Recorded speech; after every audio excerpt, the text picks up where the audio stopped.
नमस्कार दोस्तों, आप सबका स्वागत है हमारे YouTube channel only facts Hindi पर। आज हम आपके लिए लेकर आए हैं एक ऐसी इंटरेस्टिंग स्टोरी जब पांडवों ने लिया था यमराज से पंगा। तो आइए शुरू करते हैं। अपने निर्वासन के वर्षों में पांडव सूरमय दैत्यवन में सुंदर पेड़ों और स्वादिष्ट फलों में रहते थे। एक दिन एक हिरण अपने चीथड़ों के बीच एक गरीब पुजारी की अग्नि उत्पन्न करने वाली लाठी लेकर आया, जो एक महत्वपूर्ण यज्ञ कर रहा था। पुजारी पांडवों के पास मदद मांगने गए।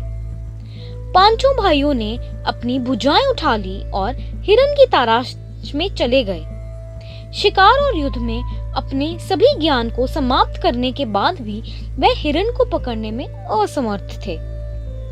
थके हुए, निराश और प्यास से पीड़ित वह एक बरगद के पेड़ के पास पहुंचे और छाया में आराम करते हुए कुछ पल बिताए।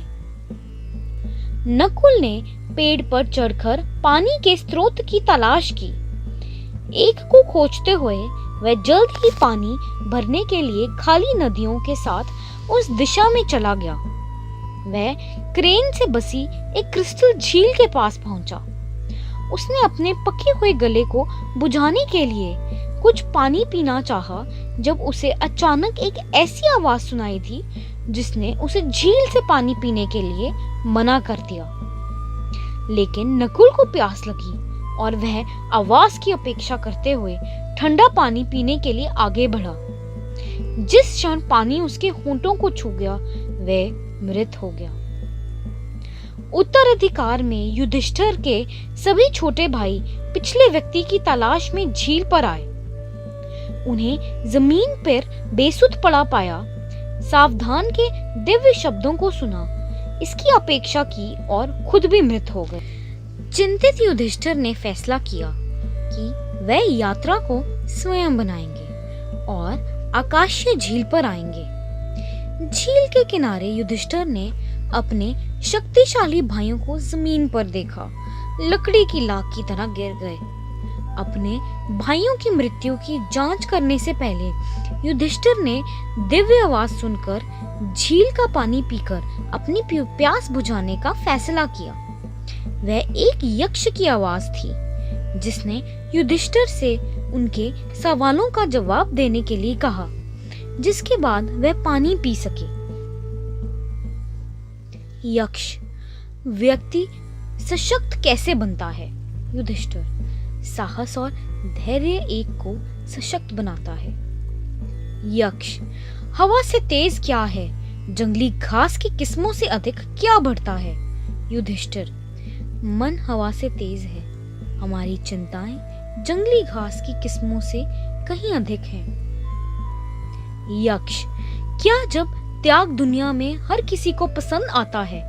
क्या जब त्याग दिया जाता है तो कोई अफसोस नहीं? क्या जब त्याग एक धनवान बनाता है? क्या जब त्याग किया जाता है तो एक खुश और शांतिपूर्ण बनाता है? युधिष्ठिर: जिसने आत्मगौरव का त्याग किया है वह सभी को पसंद आता है। जब क्रोध को छोड़ दिया जाता है तो व्यक्ति दुखी हो जाता है।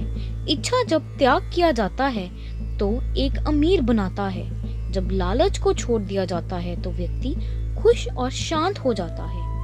यक्ष: मृत्यु क्यों त्याग दिए जाते हैं? युधिष्ठिर: लालच के कारण मित्र भूल जाते हैं। यक्ष: मनुष्य के लिए मृत्यु क्या है?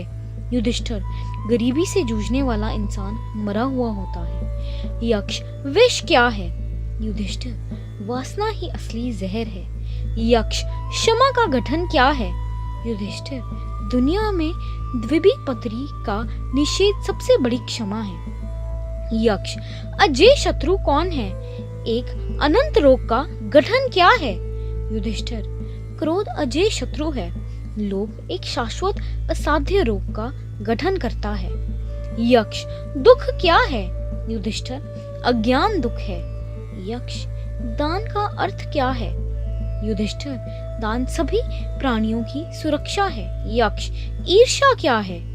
युधिष्ठिर: ईर्ष्या दिल के दुख के अलावा और कुछ नहीं है।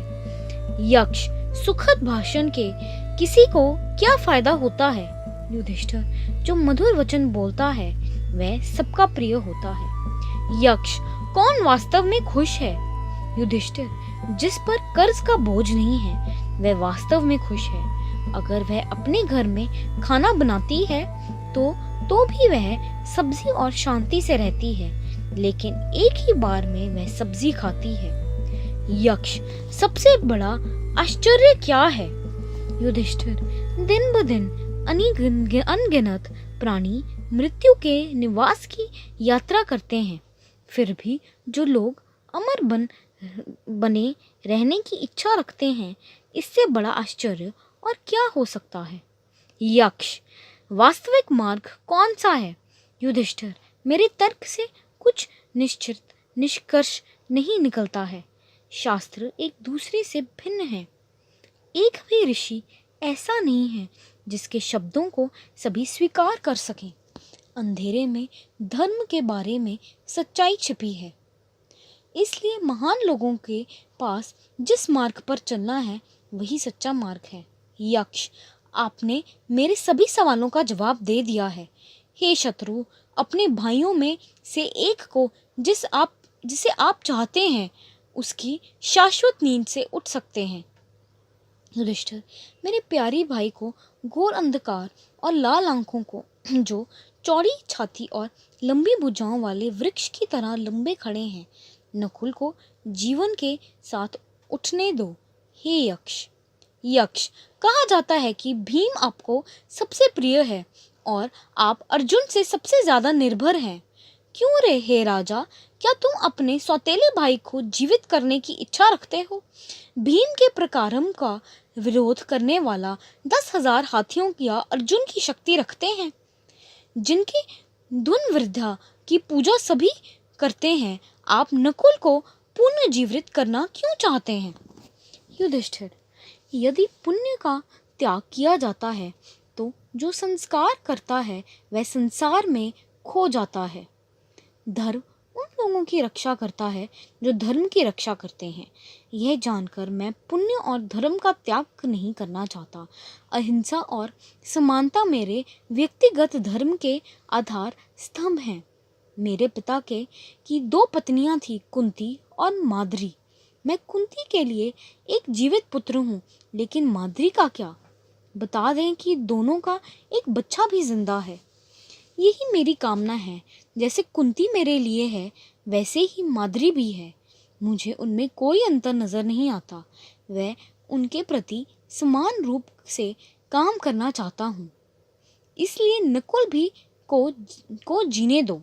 यक्ष, चूंकि आप अहिंसा और समानता के गुणों को लाभ और सुख से अधिक मानते हैं, इसलिए आपने सभी भाइयों को जागृत करें।